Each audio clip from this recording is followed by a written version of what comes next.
Él insistía en que había estado allí.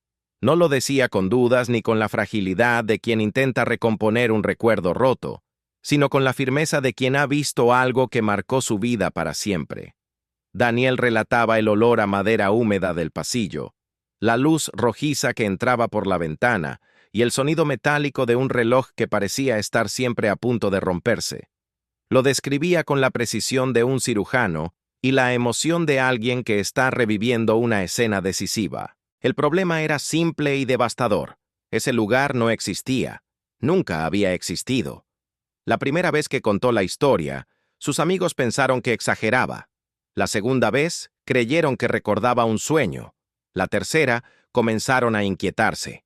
Había algo en la manera en que narraba aquella habitación inexistente que no sonaba a fantasía ni a confusión.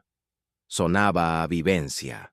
Pero cuando fueron tras las pistas que él mencionaba, la calle, la esquina, el edificio de ladrillos oscuros, no encontraron nada. No un rastro, no una foto antigua, no un testigo. Nada que diera sustento a lo que él juraba recordar. Cuando los psicólogos analizaron el caso, se encontraron ante un fenómeno perturbador. Daniel no mostraba signos de delirio, no había consumido sustancias, no tenía antecedentes de trastornos severos de la memoria. Su vida era estable, su rutina coherente, y su historia personal no mostraba grietas evidentes. Sin embargo, hablaba de aquella escena con una seguridad que desafiaba la lógica clínica. No dudaba, no reformulaba, no corregía detalles. Era como si la mente hubiera decidido crear un recuerdo perfecto de algo imposible.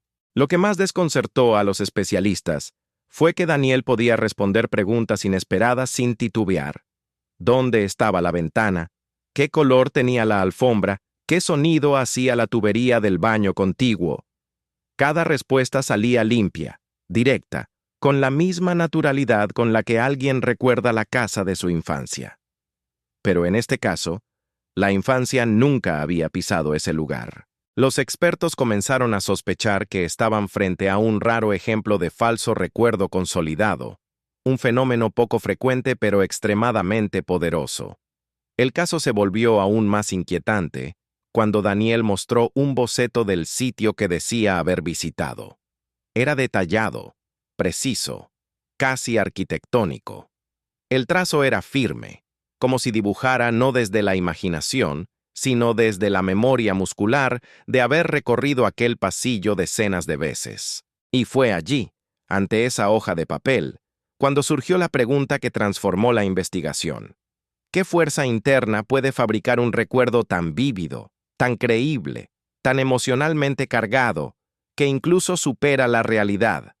Hay casos que se explican con ciencia, otros con lógica, y algunos, muy pocos, nos obligan a mirar directamente a la fragilidad de la mente humana. El de Daniel pertenece a esta última categoría. Durante meses, su testimonio desconcertó a clínicos, neuropsicólogos y especialistas en memoria. No porque fuera extraordinario, sino porque era demasiado perfecto. Las falsas memorias suelen ser nebulosas, confusas, incompletas. Pero la de él no. Era firme, coherente y emocionalmente anclada. Y eso, paradójicamente, la hacía aún más peligrosa. ¿Qué ocurre cuando un cerebro sano decide recordar algo que nunca sucedió?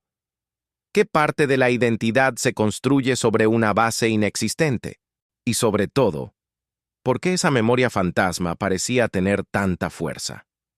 En este episodio, vamos a desentrañar una historia tan inquietante como real. Analizaremos cada capa del fenómeno, desde el origen del recuerdo imposible hasta los mecanismos psicológicos que permitieron que se grabara tan profundamente como un trauma o una alegría auténtica. No estamos frente a un caso paranormal, ni ante un engaño deliberado. Estamos ante la misma maquinaria que tenemos tú, yo y todos. Un cerebro que, bajo ciertas condiciones, puede fabricar verdades con la precisión de un artesano. Y antes de sumergirnos en este archivo oscuro de la mente humana, te invito a formar parte de esta comunidad. Si te apasionan los misterios psicológicos, los casos reales que desafían la memoria y las historias profundas que revelan el lado más enigmático de la mente, suscríbete ahora. Deja tu me gusta y cuéntame en los comentarios desde qué país y ciudad estás viendo este episodio.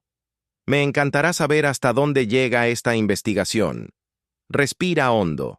Lo que estás a punto de descubrir podría cambiar la forma en que entiendes tus propios recuerdos. El primer indicio de que algo no encajaba no surgió durante una sesión con especialistas, ni en una prueba clínica, ni siquiera en una conversación profunda. Surgió en la cocina de Daniel, un martes cualquiera, mientras preparaba café. Su hermana Clara hojeaba una caja antigua de fotografías familiares. Entre ellas encontró una imagen que él recordaba perfectamente, o eso creía. Un retrato de ambos frente a una cabaña de madera que, según su memoria, habían visitado en su adolescencia. La luz, el clima, incluso el olor a tierra mojada vivían todavía en su mente. Pero cuando miró la foto con atención, sintió un estremecimiento. No había cabaña. Nunca existió. La foto mostraba un parque urbano gris, un columpio oxidado, un muro grafiteado. Nada parecido a la escena luminosa y cálida en su mente. Daniel guardó silencio, como si dos piezas incompatibles chocaran en su interior. Intentó explicarlo con lógica. Quizás había dos fotos parecidas. Quizás la cabaña estaba fuera de cuadro. Pero ninguna teoría sobrevivió. Clara se rió diciendo que él se inventaba viajes, y Daniel sonrió con incomodidad. Pero por dentro, una inquietud fría crecía, silenciosa y profunda. Esa noche, incapaz de aceptar la contradicción, dibujó la cabaña de memoria. El dibujo surgió con naturalidad inquietante: paredes de madera, chimenea de piedra, árboles altos al fondo. No era una invención improvisada, era un recuerdo con textura emocional. Al mostrarlo a su madre, ella negó con firmeza: «Nunca estuvimos en un lugar así». Esa respuesta cayó sobre él como un balde de agua helada. Ningún familiar confirmaba su memoria. Cada pregunta reforzaba el mismo vacío. La cabaña no existió. Daniel comenzó a investigar por su cuenta. Buscó cabañas similares, mapas antiguos, catálogos turísticos, archivos municipales. Nada coincidía. En cambio, descubrió el concepto de memoria falsa consolidada, un recuerdo inventado tan vívido que puede competir con uno verdadero. Esa lectura lo perturbó. ¿Y si su mente había fabricado algo tan perfecto? Con miedo y curiosidad, buscó ayuda profesional. No porque creyera estar perdiendo la cordura, sino porque necesitaba respuestas. Sentía que había algo más profundo detrás de aquella imagen que nadie podía confirmar. El psicólogo Julián Marcet lo recibió con escepticismo profesional. Estaba acostumbrado a falsas memorias confusas, distorsionadas, llenas de lagunas. Pero el caso de Daniel lo desconcertó desde el principio. Su falso recuerdo no tenía fisuras. Era coherente y preciso, como si la mente hubiera decidido esculpir una experiencia con una claridad imposible. Durante la primera entrevista, Daniel describió la cabaña con una serenidad inquietante. Julián buscó inconsistencias, contradicciones, exageraciones. No encontró ninguna. Incluso cuando hizo preguntas inesperadas: la textura de la madera, el sonido de los tubos, el color de la luz. Daniel respondió sin dudar. Era como si hablara desde una vivencia real. Las pruebas de memoria episódica mostraron que Daniel tenía una memoria excepcional. Fechas, nombres, conversaciones enteras.